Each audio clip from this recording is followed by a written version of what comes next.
Hello Julie, Salut!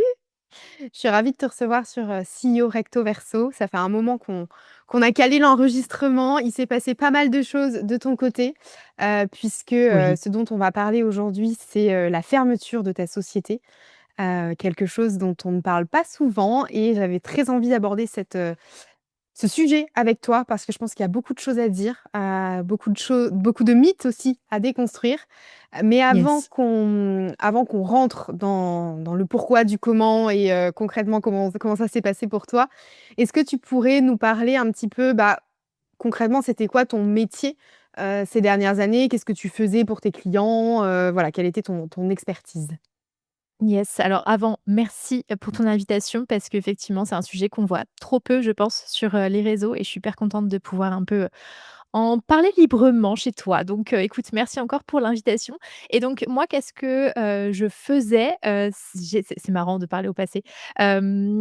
J'étais coach, donc, j'étais coach pour entrepreneurs. Donc moi, j'étais, déjà de base, DRH, dans, des, entreprises autour de l'IT pendant plusieurs années et puis après, je me suis reconvertie en tant que coach et j'accompagnais des entrepreneurs à travailler tout ce qui est mindset. Donc tout ce qui se passe dans la tête, des entrepreneurs, on va creuser toutes les peurs, les croyances, les blocages, l'autosabotage, tous les jolis syndromes dont on entend beaucoup parler, syndrome, de l'élève parfaite, la peur de ne pas être légitime, le syndrome de l'imposteur et cetera et cetera. Donc moi, mon objectif, c'était vraiment d'aller creuser, dans la tête finalement, de mes clients entrepreneurs, de comprendre un peu d'où ça venait et de pouvoir ensuite venir déconstruire pour mettre en place des nouveaux schémas qui soient cette fois-ci plus limitants, mais qui soient au contraire porteurs et qui permettent plus facilement d'avancer. Hyper clair, hyper clair. On voit que tu maîtrises le sujet. Hem, Juste qu'on recale bien, ça faisait 2021, donc 4 ans que tu Oui, c'est ça, hein? depuis, 1er décembre 2021, en fait, même un peu avant ça puisque, là, je te parle de la date officielle de ma première ouverture, de micro-entreprise. Mais avant ça, moi, j'ai été, diplômée en tant que coach, en janvier 2021. J'ai commencé un petit peu à coacher à droite, à gauche, mais j'étais toujours salariée, en fait, au tout début et c'est quand, j'ai décidé de faire un stop sur mon CDI et me lancer à temps plein que, je parle plutôt sur cette date-là qui est un peu plus officielle, on va dire.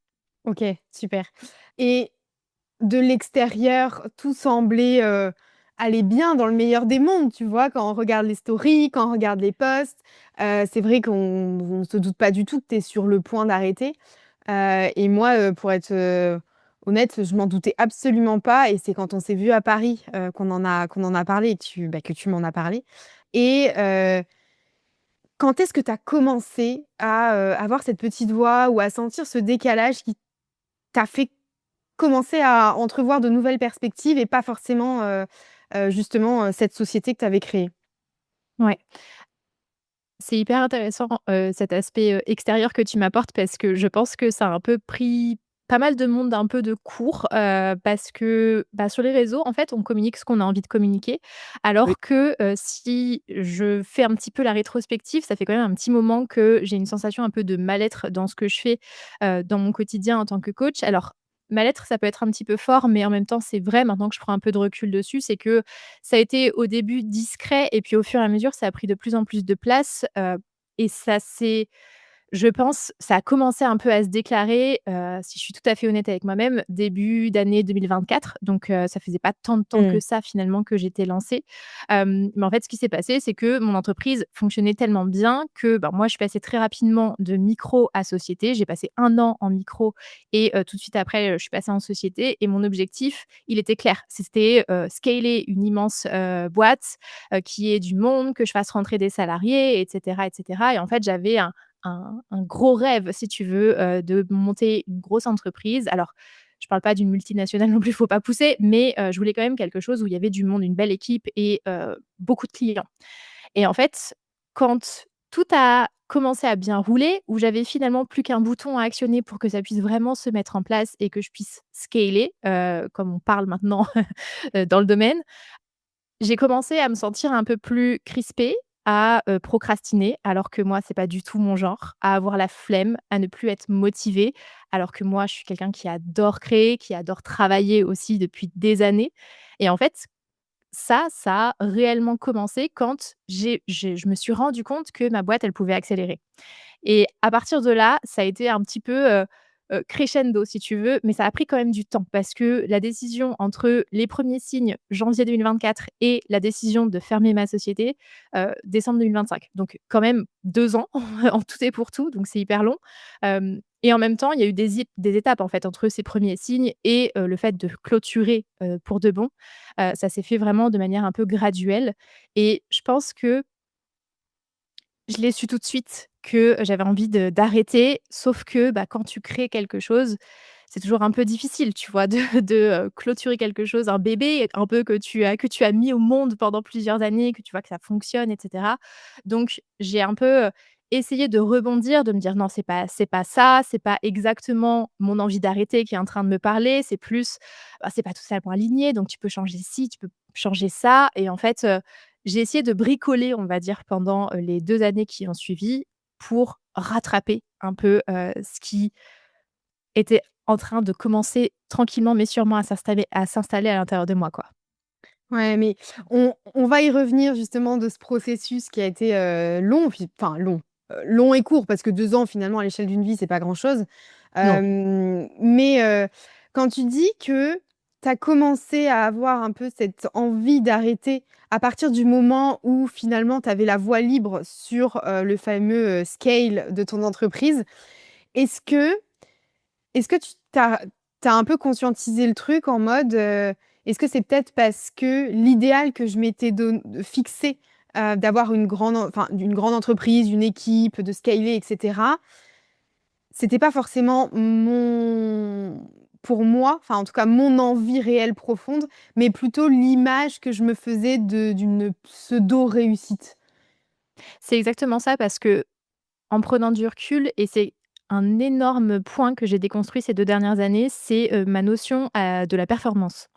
Et je trouve que, c'est hyper difficile comme sujet et comme cette notion aussi de réussite parce que en fait, on est tellement entouré depuis qu'on est petit, de cette notion de faut bien faire, faut être bon élève, faut, avoir des bons résultats, des bonnes notes, il faut tout réussir dans sa vie, il faut avoir un parcours linéaire, sans embûches, où on réussit tout et cetera et en fait, moi, j'ai été comme tout le monde, martelé à ça et alors moi, je l'ai pris au pied de la lettre. C'est-à-dire que depuis que je suis enfant, je veux être la première de la classe, je veux tout réussir et cetera et en fait, quand j'ai lancé mon entreprise, pour moi, c'était logique de me dire: «Bah, quand on parle de réussite entrepreneuriale, c'est monter une boîte» et finalement, c'est l'idée très claire que j'en avais dans ma tête. Je voulais scaler, je voulais avoir une entreprise qui fonctionne et qui fait briller les yeux des gens et en fait, quand j'ai commencé à me rendre compte que ça me correspondait plus, je me suis dit: «Mais en fait, pourquoi tu veux faire briller les yeux des gens alors que toi, ça te correspond pas?» Et Mmh. donc c'est ça que j'ai commencé doucement mais sûrement aussi à comprendre et à accepter parce que ma notion de la réussite finalement a été très éloignée, de ce que j'avais envie de construire à ce moment-là.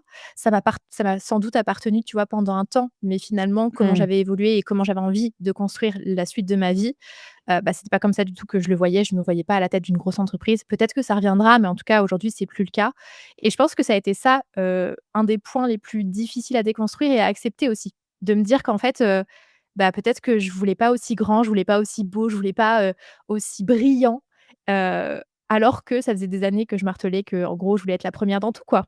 Donc je pense que c'est ça qui a été difficile, tu vois? De d'accepter que, bah, finalement j'ai le droit et j'ai envie de plus de simplicité, des choses, qui sont, pas toujours complexes, pas, toujours être en train de montrer que je suis la meilleure et cetera et cetera. Tu vois, ça me fait sourire parce que je lisais un post sur Instagram, hier ou avant-hier, je crois, d'Isabelle, de Souveraine, je ne sais pas si tu connais? Pas du tout, non. Mais qui parlait justement que en fait, aujourd'hui, la performance, c'est quelque chose qui est ultra violent. Mmh. Bon, elle étayait vraiment son propos avec, des faits, scientifiques et cetera, au niveau des hormones et tout ça, mais c'est vrai que, tu vois, tu pas la première à me dire que alors tu m'as pas dit que c'était violent, mais dans les faits, bah, en fait, quand on regarde les choses en face, c'est ultra violent de toujours être dans le plus. Il faut Mmh. surtout C'est difficile. ouais et puis dans notre milieu, entrepreneurial et enfin, entrepreneuriat sur, du digital, puisque pour moi l'entrepreneuriat, c'est pas uniquement sur le digital, il y a aussi en physique et c'est d'autres codes. Mais en fait, on s'expose énormément et quand on Mmh. s'expose énormément, bah, la comparaison forcément, elle vient beaucoup plus vite. Et toujours le faire plus, faire différemment et aller trouver quelque chose de mieux, de plus performant, de trucs qui va nous et en fait, c'est toujours, tu vois, c'est un peu cette course, tu as ton Mmh. cortisol qui est au max du max, et du coup, tu es insécure, dans ta vie de tous les jours et en plus de ça, quand tu te mets, la pression de la performance et d'un pseudo, idéal de réussite, bah, c'est encore pire. C'est clair. Hem et je voulais te parce que là, tu disais que donc ça a pris 2 ans entre le moment où ça a émergé dans ta tête et le moment où hop, ça a été acté. C'est quoi un peu les étapes par lesquelles tu es passée? Tu vois, les prises de conscience peut-être que tu as eues, parce que tu disais que c'était ton bébé et que du coup, il y avait un peu ce truc de, «OK, ouais, non, mais je pense à arrêter, mais en fait, je vais mettre ça sous le tapis parce que quand même, voilà». Qu'est-ce que tu Ouais. as dû déconstruire justement pour arriver à cette décision-là? En fait, il y a effectivement eu plusieurs étapes parce que donc il y a déjà eu cette prise de conscience de, je procrastine, j'ai la flemme, ça me correspond pas. Donc là, j'ai compris que je voulais pas scaler tout de suite. Donc Mmh. j'ai fait le deuil de ça, et je me suis dit: «OK, mais t'aimes quand même ce que tu fais, donc continue». Donc j'ai continué parce qu'effectivement, j'avais pas encore un peu ce dégoût et c'est très fort, mais c'est vraiment ce qui est arrivé à la fin, ce dégoût du coaching, tu vois? Ah ouais. J'avais encore envie de coacher, donc j'ai continué quand même avec, mon programme qui à l'époque s'appelait Beyond the Coach et en fait, au bout d'un an, je me suis rendu compte que ce programme-là ne me correspondait plus, que le format ne me plaisait plus et que j'avais besoin de donner un nouveau souffle finalement à mon activité de coach. Donc j'arrête Beyond the Coach et je me dis: «Je retourne sur du 100 individuel, avec des entrepreneurs plus avancés». Donc je relance un programme et là, c'est le perso qui m'a rattrapée.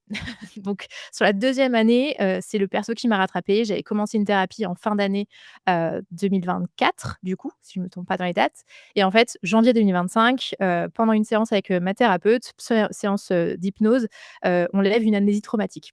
Donc gros coup de massue, trauma que j'ai caché et que j'ai gardé à l'intérieur de moi pendant 25 ans.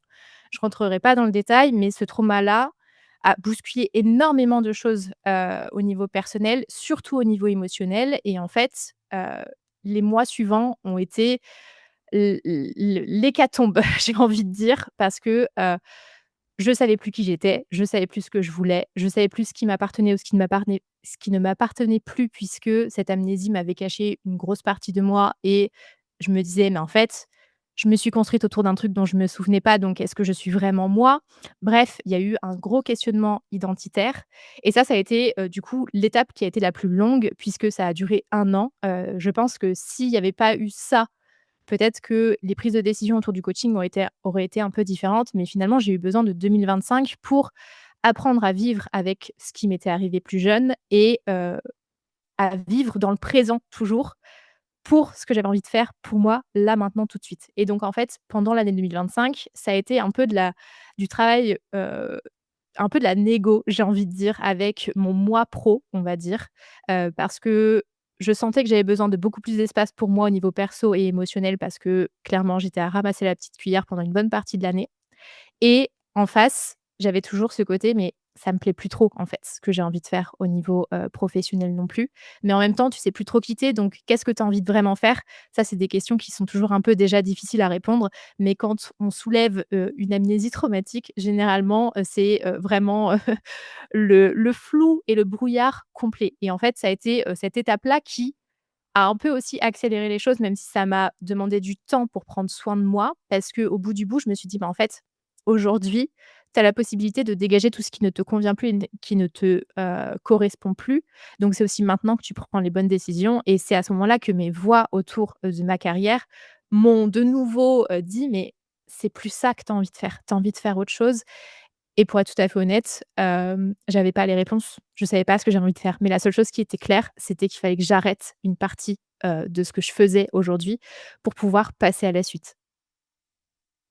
Ouais, c'est sûr que quand il y a le perso qui s'en mêle parce que on dit: «Oui, l'équilibre, vie pro, vie perso et il faut séparer et machin et truc». Bon bref, pour moi ça c'est vraiment des belles phrases pour dire pas grand-chose et surtout qui sont loin de la réalité. Clairement. Et surtout que l'amnésie traumatique, enfin c'est une bombe dans ta vie, quoi, parce qu'il y a tout parce que tu te dis: «Oui, j'ai fait une amnésie traumatique, mais est-ce qu'il y a pas autre chose? Et du coup, est-ce que je me reconstruis sur quelle identité?» Enfin, c'est C'est ça. hyper complexe, d'un point de vue, psychique. Je suis pas du tout spécialiste là-dedans, mais bon, pour avoir un peu expérimenté la chose, je vois très bien le truc. Hem et du coup, au cours de cette année, puisque donc, amnésie traumatique, début 2025, Ouais, gros chamboulement après, ouais. gros ras-le-bol et est-ce que tu en as parlé? Tu vois? Est-ce que tu en as parlé autour de toi de ce trop-plein, est-ce que tu as cherché des témoignages, de personnes qui avaient arrêté? Est-ce que tu en as parlé ouais, est-ce que tu en as parlé autour de toi de ça? J'en ai parlé un petit peu, mais surtout à des personnes avec qui je me sentais vraiment en confiance, au niveau plus amical pour le coup. Mmh. Et c'est pas forcément des personnes qui sont entrepreneurs, donc c'est pas toujours évident. Moi, je viens vraiment d'un cercle où il y a zéro entrepreneur autour de moi. Hem, donc ça a été d'abord dans mon cercle personnel et c'est des personnes qui ont eu finalement cette facilité de me dire: «Bah, en fait, si ça te correspond plus, arrête, enfin fais autre chose quoi» et en vrai, ça m'a aidée à revenir à ma mentalité de salarié. Parce que moi, étant salariée, dans un job, quand je me plaisais plus, en fait, je disais: «Stop», je partais Mmh. et je me suis dit: «Mais en fait, Julie, oui, c'est aussi simple que ça», entre guillemets. C'est que, jusqu'ici, tu avais un job, quand ça te plaisait pas ou plus, tu démissionnais, tu trouvais ailleurs et tu peux faire exactement la même chose, même si c'est ta boîte. Là, c'est plus une question d'ego qui te dit: «Ah, c'est ta boîte, donc c'est plus difficile». En fait, non, c'est pas plus difficile. Alors oui, il y a plus de démarches au niveau administratif, oui, c'est chiant, oui, ça coûte de l'argent, mais je suis aussi persuadée que c'est que de l'argent et que ce qui compte le plus, dans tout ça, c'est que moi, je me sente bien et en fait, mon cercle qui n'est pas entrepreneur m'a aidé à revenir à qui je suis de base et moi, je suis la personne qui va être OK avec le fait de lâcher quelque chose pour faire autre chose et que ce soit mieux. Donc ça m'a permis, voilà, de gratter un peu la première couche de, «Ah, j'ai un peu de mal quand même à accepter le fait que j'ai envie de fermer ma boîte» et puis après j'en ai parlé à quelques, amis entrepreneurs aussi et là, ça a été pareil, un discours, très, dans le soutien, de me dire, «Bah, en fait, Mmh.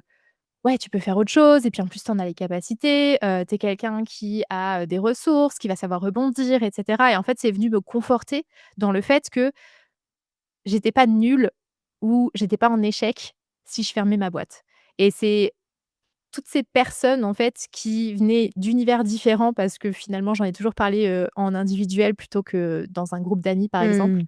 C'est toutes ces personnes-là avec des points de vue différents qui m'ont apporté des éléments qui m'aidaient à accepter ce que j'avais envie de faire et qui m'ont aidé aussi à passer à l'action finalement au bout du bout, quoi.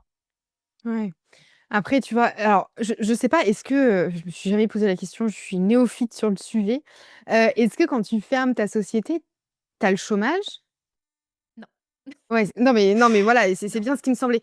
Parce que, du coup, je pense qu'il y a aussi un peu cette part, là de se dire, «Ouais, je ferme ma boîte, j'ai pas le chômage, qu'est-ce que je vais foutre, Ouais. comment je vais». Après je pense qu'il y avait aussi cette sécurité à la fois, de l'entourage que tu avais, émotionnel avec le soutien, Mmh. et d'un point de vue financier, je pense qu'avec ta boîte, tu avais aussi de quoi, hem, Ouais. bon En voilà fait, il y a de différentes choses qui m'ont aidée aussi, parce que oui, la première crainte au niveau financière, ça peut tout de suite se mettre en place, sauf que, je remercie la Julie du passé, qui est, un petit écureuil et qui a, toujours eu des très bonnes économies, qui fait que, dans tous les cas, j'étais pas à la rue. Ma boîte fonctionnait, très bien et encore même en 2025, donc c'est pareil, j'ai une trésor qui me permet au bout du bout de récupérer aussi, des petits sous, qui font que voilà, au bout du bout, j'ai un toit, je peux manger et c'est le principal et c'est certain que si je m'étais mis en risque financier, je l'aurais fait différemment parce que je suis quelqu'un qui est prudente, je suis quelqu'un qui aime prendre du risque, mais qui soit mesuré et qui soit, mmh. réfléchi. Donc c'est aussi pour ça que il y a eu un laps de temps pour me dire: «OK, est-ce qu'au niveau financier, c'est OK?» Moi, je suis en concubinage, donc c'est pareil avec mon copain, on en a énormément parlé, de lui dire: «OK, bon, bah, je vais peut-être avoir moins de revenus pendant un temps. Est-ce que tu es OK si jamais je ne peux pas, répondre à ma part, de charges?» Mais dans tous les cas, j'ai tout fait mes calculs pour que ça puisse tenir, suffisamment de mois et puis, moi, j'ai toujours été hyper claire avec moi-même, c'est que si j'ai besoin, de chercher un taf, peu importe lequel, retourner, j'y suis jamais allée, mais faire des frites, chez McDo, ou aller, dans un magasin où il y a pas de sous-métier, mais je veux dire, si j'ai besoin de prendre un job alimentaire pour pouvoir manger, avoir un toit, faire, mes voyages et cetera, bien sûr que tous les jours, j'y retourne en fait dans un job, Mmh. qui est salarié, c'est un CDD, un CDI, peu importe, si j'ai besoin d'argent, je vais chercher l'argent et en fait ça, j'ai toujours été hyper au clair avec moi-même. J'ai toujours eu un deal avec mon ego de dire: «Tu te la ramènes pas si jamais j'ai besoin de faire autre chose à côté, de mon entrepreneuriat pour pouvoir vivre, Mmh. à la hauteur de ce que j'ai envie de vivre» et ça, je pense que j'en parle parce qu'il y a beaucoup de personnes qui regardent, cet aspect-là de manière, très, négative ou en mode: «Je vais être en échec si jamais il faut que je trouve un taf à côté de ma boîte».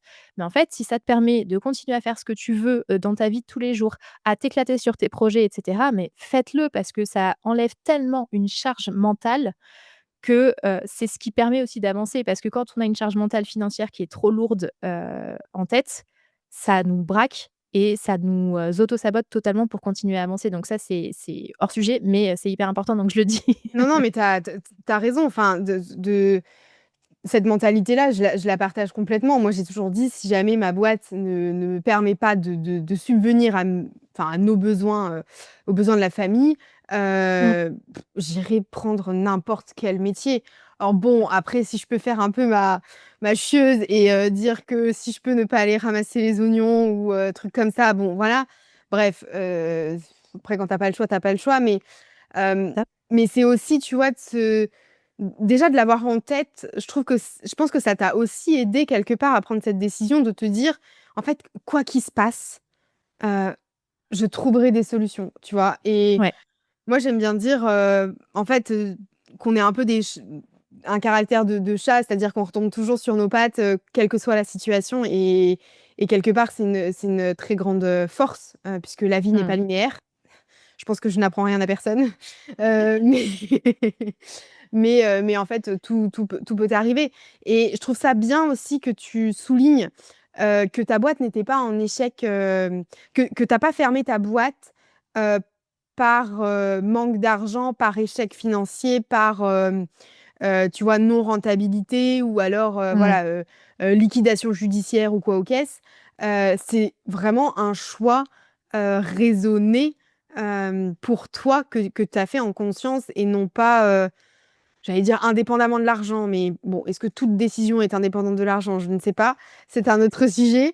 Mais en tout cas, voilà, je trouve ça bien de le souligner parce que c'est vrai qu'on entend les discours quand les gens ferment leur boîte, c'est généralement parce que, problème de trésor, problème de peut pas rémunérer les salariés, liquidation et cetera. Mais toi, ta décision, elle est complètement, différente. Donc, je trouve ça important de le souligner. Tu mentionnais, juste avant que, tu parlais de 2 mois. Tu parlais de 2 mois que tu pouvais, voilà, pendant 2 mois que voilà.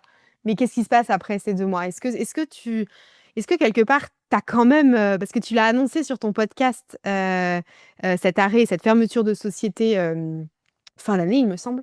Hem, Ouais. s et tu disais encore que le plan, il était pas clair. Est-ce Mmh. que, bon, alors, on est début d'année, est-ce que le plan, il a un petit peu évolué? Est-ce qu'il y a des choses qui ont émergé, des envies, des projets? Alors oui. J'étais sûre.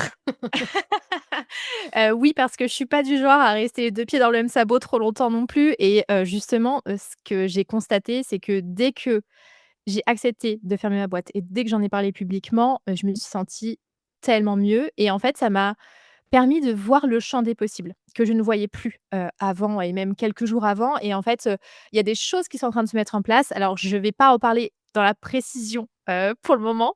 Mais la chose qui est sûre, c'est qu'en fin d'année, je ne savais pas si je resterais entrepreneur ou que, je retournerais dans le salariat. Je reste entrepreneur, donc voilà, grosse nouvelle, wouhou!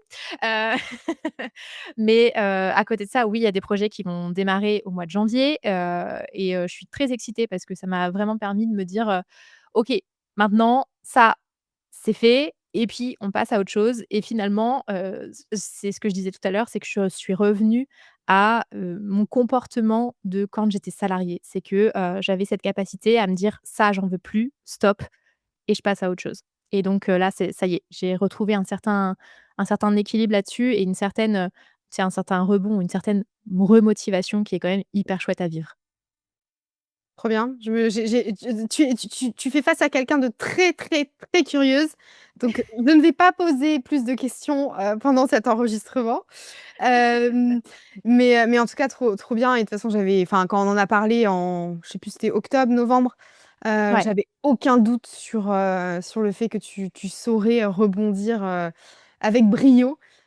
Est-ce que parce qu'on a parlé du pendant, enfin de l'avant-décision quand on a parlé, à tes proches ou à des collègues de confiance, mais il y a eu la fameuse annonce de décembre. Quelles ont été les réactions? Qu'est-ce qui s'est passé, tu vois? Est-ce que tu as eu, des retours négatifs ou au contraire hyper positifs? Qu'est-ce qui s'est passé? Il s'est passé que je m'attendais pas du tout à ça, mais la majorité des gens m'ont dit: «Bravo, bravo d'être si courageuse» et en fait, ça m'a beaucoup touchée, ça m'a beaucoup émue parce que je m'attendais vraiment à tout sauf à ça, sauf à ce mot courage qui ressortait, mais vraiment à tout bout de champ et hem et moi qui m'attendais à avoir, des personnes, surtout qui allaient me dire: «Mais, c'est trop dommage, tu les capacités pour, continuer». Alors j'ai eu beaucoup de personnes aussi qui me disaient: «Mais tu es une super coach, c'est trop dommage», enfin non, ils m'ont pas dit: «C'est dommage», ils m'ont dit: «Tu es une super coach, mais c'est sûr que tu vas retrouver quelque chose» et justement, bah, un peu ce que tu me disais juste avant et je trouve ça vraiment adorable parce que c'est des personnes comme toi et moi, en plus, on se connaît, mais sans se connaître non plus profondément, tu vois? Mais du coup, j'avais vraiment, genre, la confiance des gens dans, ce que j'étais capable d'apporter et ce que j'allais être capable de créer par la suite. Plus cette notion de courage dont je m'attendais vraiment pas à ça et en fait, j'ai reçu une vague d'amour, mais vraiment, c'est comme ça que je l'ai perçu. Une grosse vague d'amour, sur Insta, notamment quand je l'ai annoncé avec mon post et en fait, je m'attendais pas à ça. Je m'attendais à me recevoir des, «Mais, trop dommage, c'est trop bête» et cetera et en fait, pas du tout. Enfin, les gens et je trouve ça fou parce qu'on est conditionné pour qu'on s'attende au pire et qu'on se fasse critiquer et cetera, alors que la réalité, bah, était tout autre et je trouve ça, juste incroyable et ça m'a aussi confortée dans ma décision de me dire: «En fait, les gens ils sont là, ils sont derrière toi et tu les connais plus ou moins, mais en tout cas eux, ils sont OK quoi avec tout ce que tu leur annonces donc trop chouette quoi». Bah, écoute, tant mieux, j'ai envie de dire, mais tu vois, moi, je suis pas surprise du tout, de Ouais. cette notion de courage, Mmh. parce que pour en discuter en off avec, un paquet d'entrepreneurs, il y en a beaucoup qui aimeraient arrêter, mais Mmh. qui n'osent pas par peur, par regard des gens, par, injonction et cetera. Donc Ouais. oui, c'est vraiment courageux parce que, c'est, braver cette, pseudo ré idéal de réussite, braver aussi les injonctions, les «qu'en dira-t-on» et cetera et surtout se replacer au centre et Mmh. aujourd'hui, on est beaucoup à ne et je pense qu'à certains moments, je m'inclus dans le lot, à ne plus se replacer au centre, enfin, en tout cas, à ne plus, voir le quotidien avec soi au centre et à prendre un peu les Mmh. décisions, mécaniques parce qu'il faut, parce que ceci, parce que cela. Donc Ouais. oui, c'est vraiment courageux. Bah, écoute, merci encore une fois, mais j'ai du mal à le percevoir comme ça, mais ça m'a ouvert les yeux sur une perception que je n'avais pas du tout et c'est cool parce que c'est bien aussi de voir d'autres perspectives. Bah, oui, oui, oui, mais non, mais et puis tu vas trouver quoi faire, je suis sûre de toute façon, même si tu as déjà entrepris, des petites choses, dont tu nous parleras plus tard. Mais donc là, tu as fermé la société fin décembre, mais Ouais, tu as ouvert une micro-entreprise? c'est Non? ça, Oui, c'est exactement, ça. ouais. Ouais, OK. moi, je sais parce que du coup, je suis en société, j'ai été en micro, j'ai fait de la finance et cetera. Mais peut-être, pour, celles et ceux qui comprendraient pas ce choix, pourquoi tu l'as fait ce choix? Parce que, ben, tout simplement pour de la flexibilité et de la liberté.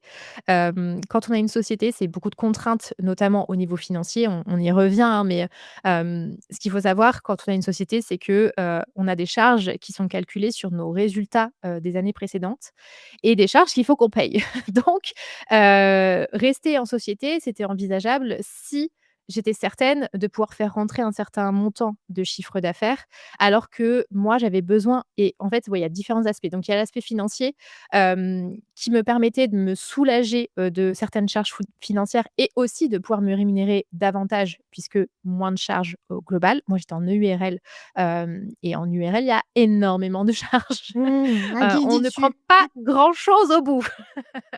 Ouais, c'est faux. Donc il y avait ça et il y avait le côté du coup aussi, beaucoup plus, besoin de repartir d'une page blanche et en fait, dans tous les cas, clôturer et réouvrir, dans ma tête, c'était vraiment avoir le nouvel élan aussi. Mmh. Donc pour moi, c'était logique et oui, j'aurais pu voir pour changer mes statuts au bout d'un moment et cetera parce que, j'aurais pas été à la rue tout de suite au niveau financier. Mais quand bien même, en fait. Moi, j'avais quand même besoin, de ce côté renouveau, donc passer de société à, micro, c'était vraiment financièrement plus intéressant et avoir cette page blanche qui me permet d'être flexible, de tester les choses que j'ai envie de tester aussi, et ça fonctionne, tant mieux.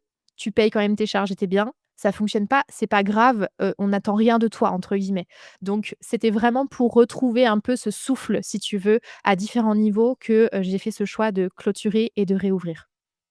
Ouais, parce que du coup, ça veut dire que quand tu clôtures une entreprise, en même temps de la clôture, tu payes les impôts de l'année, c'est ça? Oui, c'est ça. En fait, C'est tu fais une ça, ouais. régule, sur, ce qui s'est réellement passé sur l'année que tu viens de Mmh. clôturer, Ouais, ouais. ouais, ouais. Ouais. Mais Mmh. tu vois, moi, c'est ça, je l'avais en tête et c'est pour ça que moi enfin, je suis en EURL aussi. C'est pour ça que moi, je fais des acomptes, d'impôts Mmh. tous les Ouais, trimestres, quitte à avoir un ouais, remboursement, ouais, c'est derrière ça. parce que Mmh. on ne sait pas de quoi la vie est fait. Exactement. Heu et aujourd'hui, comment tu te sens? Par rapport à cette décision, par rapport aux perspectives à venir? Comment tu te sens, toi? Je pense que toi qui m'as vue, au mois de novembre, et qui me vois début janvier maintenant, je pense que tu peux le voir aussi sur comment je te parle, comment, mon visage exprime les choses. Je me sens beaucoup plus légère. Clairement, à partir du moment où je l'ai annoncé de manière officielle, il y a un poids, en fait, qui s'est Mmh. enlevé, de mes épaules et le champ des possibles, comme je disais tout à l'heure, s'est réouvert devant moi. Donc c'est retrouver de l'inspiration, c'est retrouver de l'élan, c'est retrouver de la motivation, avoir envie de passer à l'action parce que moi, c'est quelque chose que j'adore faire, me bouger et faire des choses. Et là, j'avais plus envie de rien faire, depuis des mois donc ce boulet-là, je l'ai, vraiment, détaché, je l'ai laissé de côté et maintenant, ouais, c'est un nouveau souffle si tu veux donc ouais, je me sens hyper bien. En plus, j'adore les débuts d'année, donc je suis vraiment en mode, je repars sur une Mmh. base, qui est, blanche et il y a tout à écrire dessus, quoi. Bah, écoute, moi, je déteste les débuts d'année, mais c'est vrai que je confirme pour t'avoir vu en novembre, quand tu dis qu'il y a un poids qui s'est enlevé de tes épaules, on le voit parce qu'en novembre, tu étais comme ça. Pour ceux qui me Mmh. voient, en vidéo, je lève les épaules, mais oui, on voit vraiment, même au niveau de ton visage, que tu as un poids, Mmh. qui s'est enlevé. Donc je suis très heureuse Clairement. pour toi, en tout cas. Et Merci. avant qu'on termine, j'aimerais te poser, une question, pour celles et ceux qui nous écoutent. Si, ils ou elles se disent: «Moi aussi je sens, que mon entreprise ne me correspond plus, que j'ai envie d'arrêter, que j'en ai marre». Qu'est-ce que tu aurais envie de lui dire, pour, le ou la rassurer, pour l'aider un peu à regarder la situation en face et à prendre une décision, qui lui correspond? Bah, en fait, j'aurais envie de lui dire de se faire confiance. Alors je sais que ça fait un peu bateau, dit comme ça et la deuxième chose que je vais te dire, c'est aussi bateau, mais c'est tellement réel, c'est d'écouter en fait, d'écouter ce qui se passe à l'intérieur de soi. Hem et finalement, c'est une extension de, ce que j'étais en étant coach mindset. C'est que, j'ai toujours guidé les gens pour qu'ils apprennent à s'écouter et c'est la clé d'énormément de choses, notamment quand on parle de bien-être et si on sent qu'il y a quelque chose qui ne nous convient plus, alors je dis pas non plus de tout claquer du jour au lendemain parce que, il y a des voix qui sont là aussi pour mettre le chaos, donc potentiellement c'est pas la bonne à écouter. Mais s'il y en a une qui tambourine en fait et qui revient et qui est lancinante et qui, malgré les choses qu'on change, est toujours présente, c'est qu'elle a quelque chose de plus important à nous raconter et c'est hyper important en fait de l'écouter. Donc j'ai vraiment envie de dire aux gens d'écouter ce qu'ils ont à se raconter eux-mêmes et de plus écouter uniquement ce qui se passe à l'extérieur, que ce soit des proches, que ce soit la société, que ce soit les cultures, peu importe. Vraiment de revenir à soi, et de se demander régulièrement comment je vais, comment je me sens, quelles sont mes émotions et en fait, c'est des questions bêtes et pas faciles et qui ont tellement à nous apporter et qu'on se pose trop souvent pas du tout. Mmh. Donc c'est mon conseil, c'est un peu bateau, mais en même temps, c'est tellement réel et moi, je sais que je l'ai beaucoup transmis en étant coach. Je l'ai peu appliqué chez moi avant 2025, en étant dans le dur et je recommande aux gens de pas attendre Mmh. d'être dur pour pouvoir réagir face à tout ça. Donc revenir à soi, c'est hyper, hyper important. Bah, non, mais je plus sois et juste si je peux rajouter, moi, c'est vrai que bon, je suis une torturée de l'esprit, et voilà, ce genre de j'arrête pas, je continue pas et cetera, heu, pour plein de domaines de vie, ça m'est déjà arrivé et ma psy me fait faire un exercice à chaque fois que, je suis face à un dilemme qui me casse la tête. C'est de faire 2 colonnes, les colonnes, tu sais, les pour et les contre, Ouais. et de faire l'exercice en début de mois, enfin, à l'instant T et de le refaire un mois après, et Mmh. si les colonnes, enfin, si la colonne, t'arrête est aussi pleine le mois, suivant, c'est que la décision, faut que tu la prennes. Donc ça peut Mmh. aussi, aider, tu vois, la mise en action, derrière. Clairement. Clairement, clairement. Avant qu'on se quitte, Julie, est-ce qu'il y a une question que tu aurais aimé que je te pose et que je ne t'ai pas posée? Oh waouh! Oh waouh! Oh waouh! Ah, tu t'y attendais Cette pas à celle-là? question ah non, je m'y attendais pas à celle-là. Eh beh, voilà, Hem, cadeau. je pense qu'on a abordé plein de choses et merci encore une fois de m'avoir ouvert cet espace-là parce que finalement tu es le premier espace officiel en dehors de mes propres supports, sur lequel j'aborde, un petit peu tout ça donc c'est hyper chouette. Est-ce qu'il y a une question que tu ne m'as pas posée? En vrai, c'est hyper difficile comme question, j'ai pas du tout C'est le d'idée. but. J'ai pas du tout d'idée là, présentement. Donc, bah, écoute, je vais faire chou blanc là-dessus. Eh beh, écoute, fais sous blanc, c'est pas grave, mais en tout cas, merci infiniment Julie pour, ta transparence, ton honnêteté et de tout ce que tu as partagé dans l'épisode. Où est-ce qu'on peut te retrouver si on veut suivre tes futures aventures? Eh bien, on peut me retrouver sur YouTube, on peut me retrouver sur le podcast et on peut me retrouver sur Instagram aussi. Donc c'est des comptes un peu différents, les noms sont en train de changer donc Lola, je te laisserai mettre les liens, dans la description. Absolument, compte sur moi. Voilà, Enfin, compte sur moi. Je vais pas m'attribuer les mérites de la post-production, mais Gaëtane fera ça, à merveille. Elle mettra tous les liens parfait. dans les notes de l'épisode et en tout cas Julie, je te souhaite une merveilleuse année 2026 et qu'elle t'apporte, épanouissement professionnel et personnel. Je pense que c'est le principal et j'ai hâte de découvrir la suite. Merci beaucoup Julie, à très vite. Merci encore à toi. Ciao.